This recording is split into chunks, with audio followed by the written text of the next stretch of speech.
أعوذ بالله من الشيطان الرجيم بسم الله الرحمن الرحيم والعصر إن الإنسان لفي خسر إلا الذين آمنوا وعملوا الصالحات وتواصوا بالحق وتواصوا بالصبر সময়ের কসম নিশ্চয়ই মানুষ ক্ষতির মধ্যে নিপতিত। আল্লাহ তাআলা কসম কাটতেছে, কসম কেটে তারপর বলতেছে। আমরা যেমন কসম কেটে কথা বলি না, আল্লাহ তাআলা কসম কেটে বলতেছে সময়ের।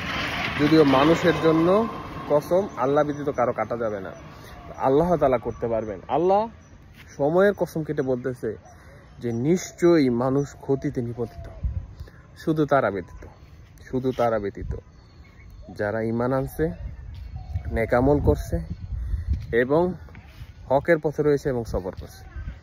বুঝতে পারছেন কথাটা? হকের পথে থাকতে হবে, নেক আমল করতে হবে। ঈমান তো অবশ্যই, ঈমান তো মেইন। ঈমানের 3টি স্তর।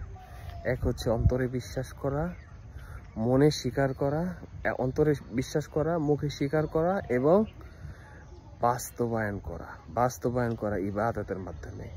যে ব্যক্তি এক ওয়াক্ত সালাত ত্যাগ করলো, পড়লো না, সে কুফরি করলো। সালাত হচ্ছে একমাত্র ইবাদত যেটাকে বলা হয়েছে যে সে এটা না পড়লে, ছেড়ে দিলে কুফর হইল।